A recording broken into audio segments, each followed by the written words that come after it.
Yeah. We're first show of the year. I think we have to make some predictions now for 2024. Oh man, predictions. We have our numbers. We have our numbers now for last year as far as total transactions, number of sales, average home price.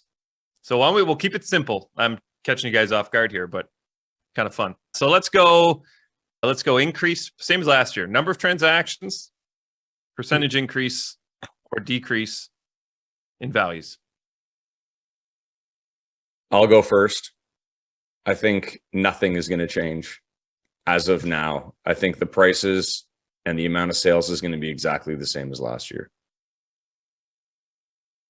Within whatever.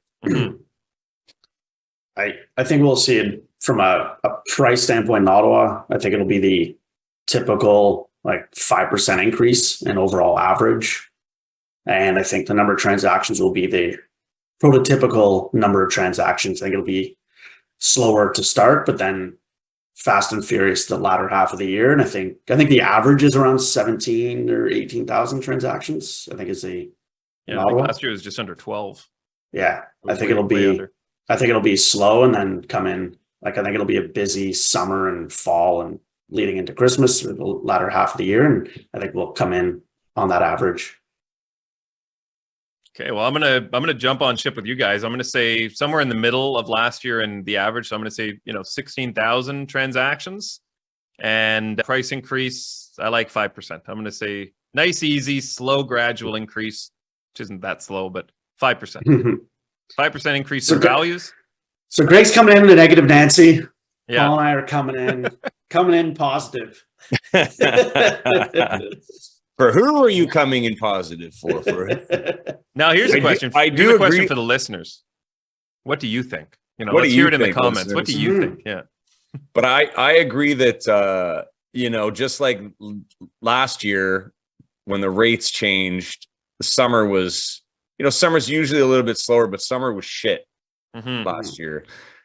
And if the rates actually don't change until let's say June, that will be wild to see, because summer typically isn't, crazy other than during the, pandemic. It was just nonstop, but historically. So I'm anxious to see if that happens. And then summer just becomes this super hot market. Yeah, I think fixed rates are going to come down again in the first couple months. So I think the two busiest months this year are going to be, I think August will be busy, as you said, Greg. So October closings, kind of, July, August purchases. And then I also think we're going to see a lot of kind of February, March purchases. So probably May, June closings. So I think as far as actual closings, probably May and October will be the busiest. But I think for transactions, probably February, March, and August will be the busy months this year. Again, based on those rate announcements, fixed rates come down, people get back in the market, then it'll stagnate. And then as soon as the variable rates drop and the rates are dropping, that's when we'll see the big flood of pent up demand flood the market, drown everyone.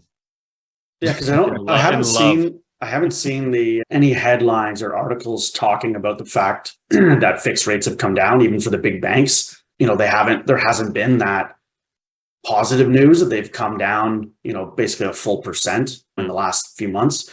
So with that being out of the news cycle and it only being when there's been an increase, when there is any sort of talk of rates coming down, and make that public for those that are sitting on the sidelines that haven't been really paying attention too much and kind of only looking at headlines, that's going to get them back in the market. And I think to your point, it's going to be really that psychological, just news cycle that really gets people kind of going.